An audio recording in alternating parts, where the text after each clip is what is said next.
Então hoje a gente vai falar sobre essa relação entre redes sociais, frequência nas redes sociais e a insatisfação, o sentimento de infelicidade dos jovens. Tema bem importante, né, da gente pensar um pouquinho. Primeiro eu queria começar falando que foi feita uma pesquisa recentemente no Brasil em que mostra que 94% dos pré-adolescentes que têm entre 13 e 15 anos e 97% dos adolescentes entre 15 e 17 anos, eles frequentam as redes sociais todos os dias.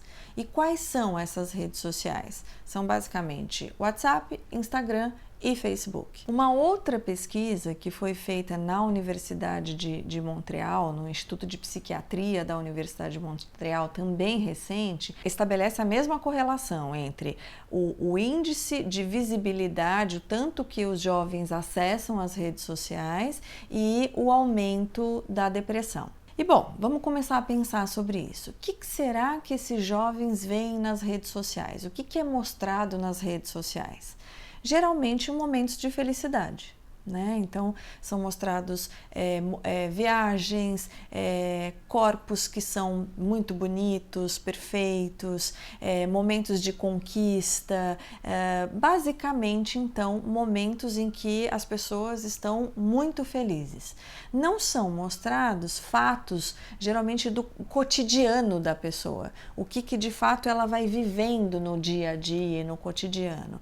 São momentos, são fotos, são instantes que são selecionados, que as pessoas escolhem, que nós escolhemos, né? Em que a gente mostra para o outro o quão feliz nós estamos vivendo. É mais raro, é mais infrequente serem postados em fotos e em vídeos momentos de frustração, de tristeza, de perda, de angústia.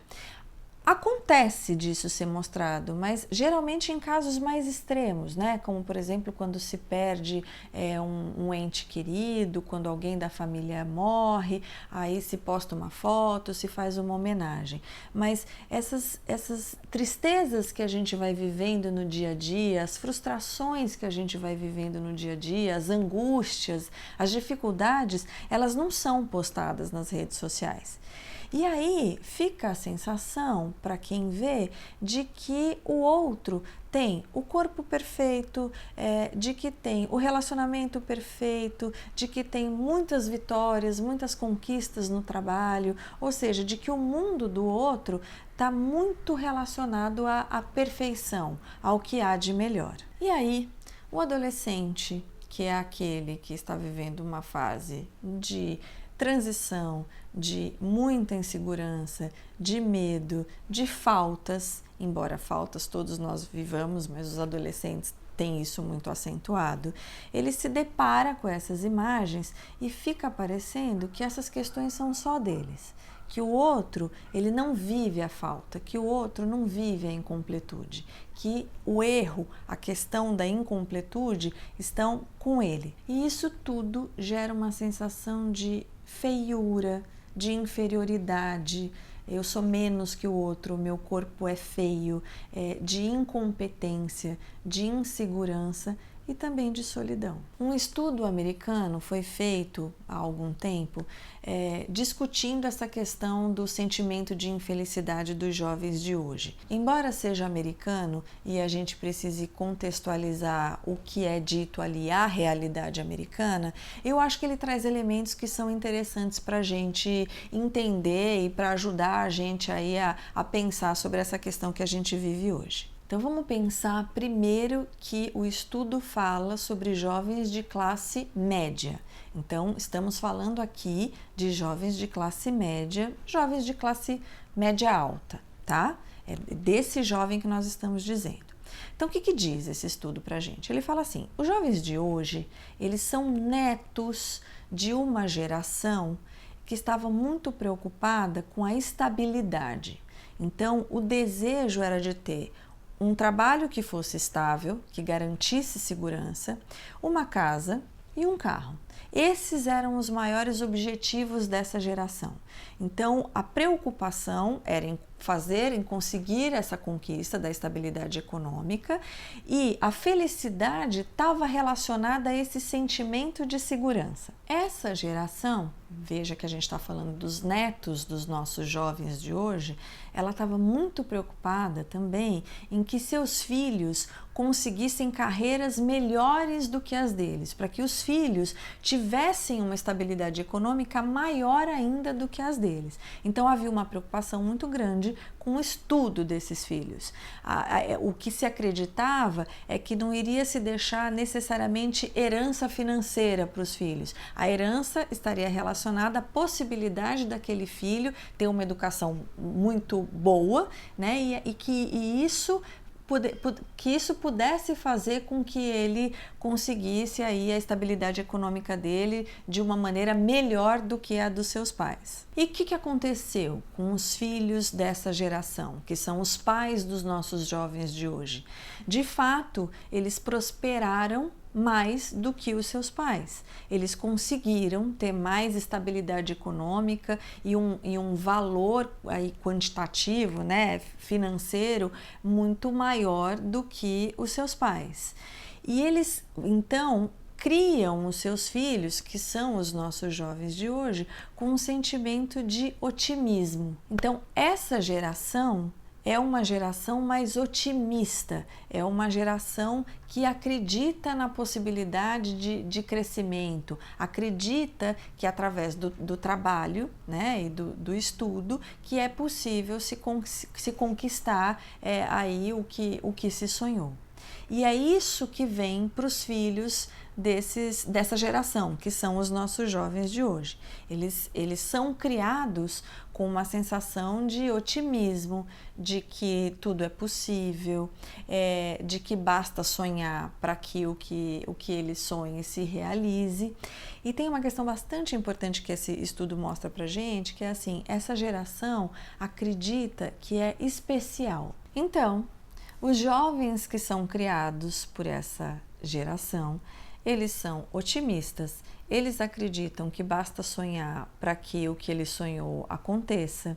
E é interessante porque ele acredita que ele não precisa de esforço para conseguir. Ele acredita que basta ele querer, porque ele é especial, e que a coisa que ele quis vai acontecer e que ele vai ser descoberto em suas habilidades.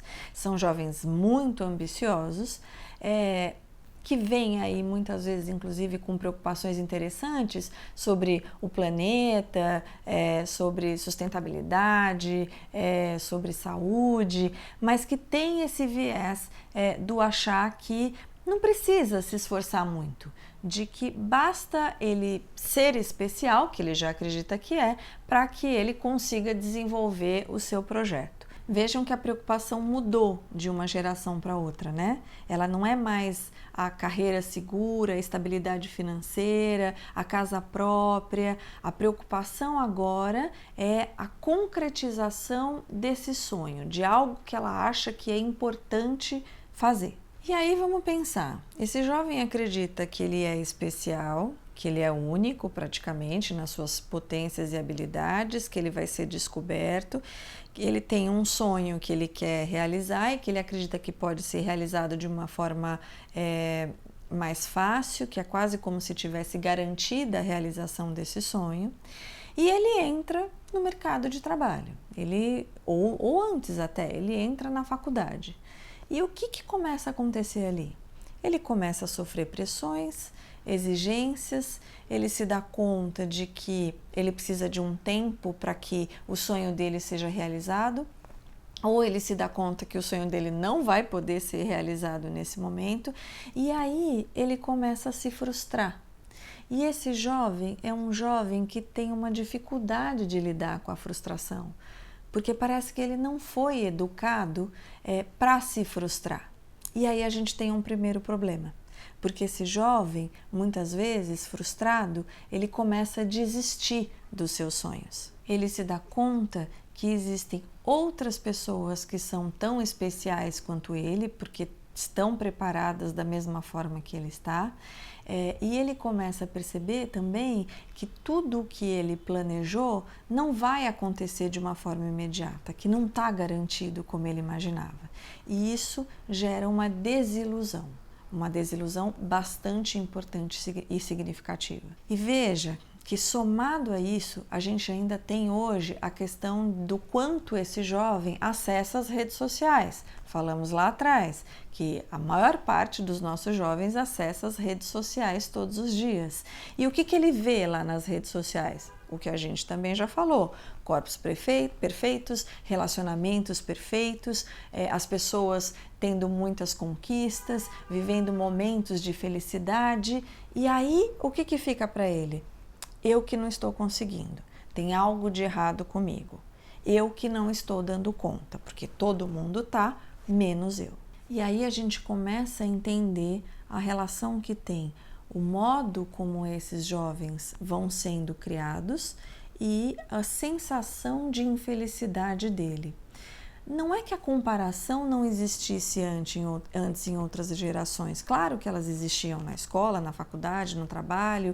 É natural que a gente se compare ao outro. Agora, as redes sociais, elas potencializam a comparação e, como a gente já falou, elas mostram momentos pontuais em que se escolhe postar a felicidade. Quando a gente se compara com o outro na escola, na família, no trabalho, a gente vive aquela relação com o outro, a gente vê o outro com frequência e vai vendo que a vida dele oscila.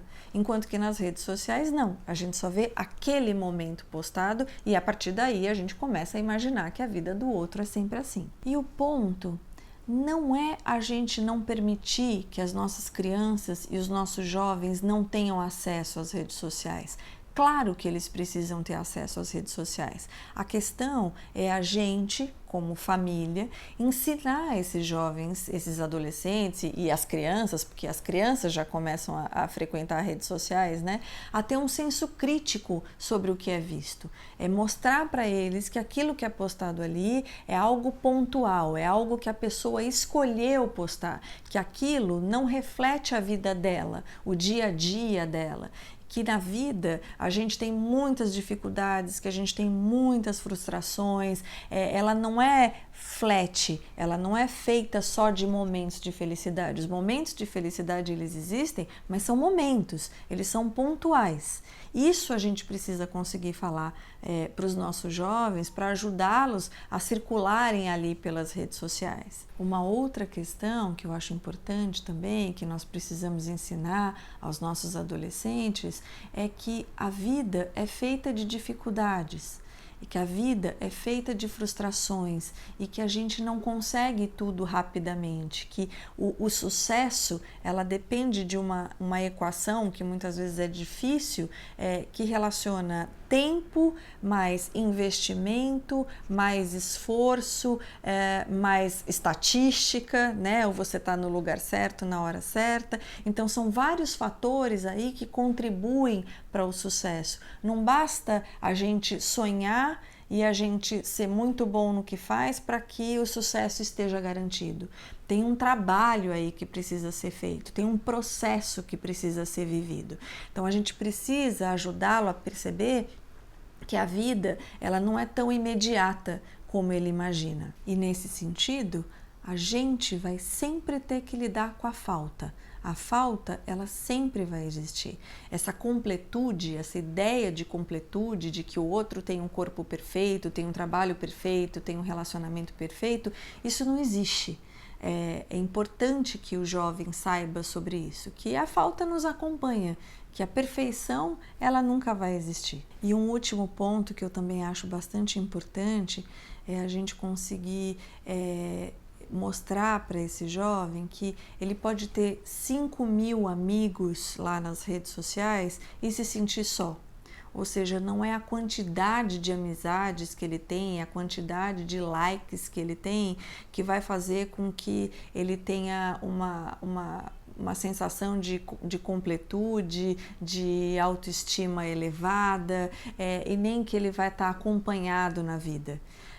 Muitas vezes é muito melhor a gente ter relações concretas do que relações virtuais, no sentido de que na relação concreta a gente pode ter troca, a gente pode acompanhar a vida do outro, a gente pode contar para o outro as nossas tristezas, a gente pode se mostrar mais, ver o que está acontecendo, ou seja, a gente pode viver o nosso processo junto com o outro, enquanto que nas redes sociais a gente vê só os momentos e se relaciona com os momentos.